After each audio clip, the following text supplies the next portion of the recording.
Nëse Zoti ka fuqi, pse I duhen melekët?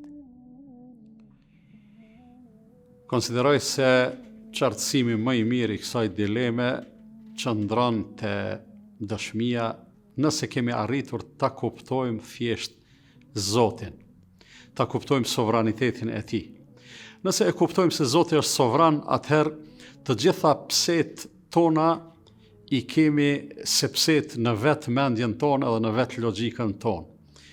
Ani pse është në pyetje Zoti, megjithatë, vetëm thjesht për të sqaruar dhe kuptuar, mund të bëjmë krahasime.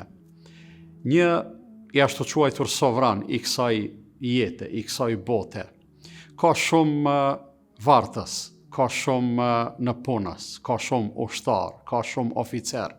Secili prej tyre I ka detyrat dhe rolet e veta, të cilat mes tjerash I kryen edhe me urdhra të drejtë për drejtë, qofshin ato urdhra të thënë apo të shkruar, dhe ata I kryejnë me përpikmëri. Nëse ndonjëri prej tyre ngec, atëherë ai mund të zëvendësohet me një tjetër më të dëgjueshëm.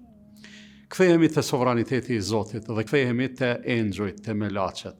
Melaqet janë krijesa të cilat, ashtu sikurse I ka përshkruar Allahu I plotfuqishëm në Kur'anin fammadh, nuk e kundërshtojnë në asnjë mënyrë urdhrin e Zotit dhe me përpikmëri të plot veprojnë atë që u urdhrohet.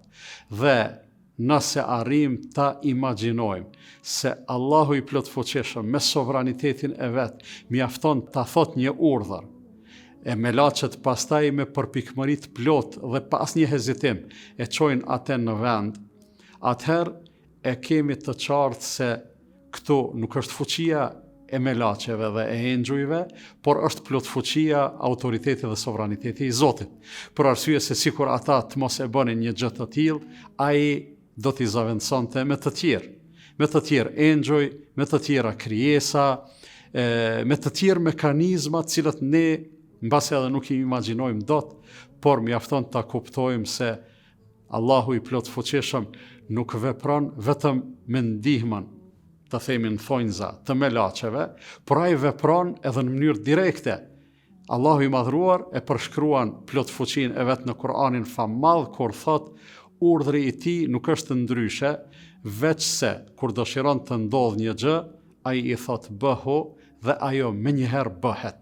Pra, kur e kemi parasysh se Allahu me një urdhër të këtill I krijoi melaqet, I krijoi engjujt, atëherë kuptojmë se ai është sovran. Nuk ka nevojë as për engjujt, nuk ka nevojë as për një proces të shkakut edhe pasojës për t'i çuar në vend urdhrat e vet. Thjesht ai mbetet Zoti I plotfuqishëm dhe sovrani absolut.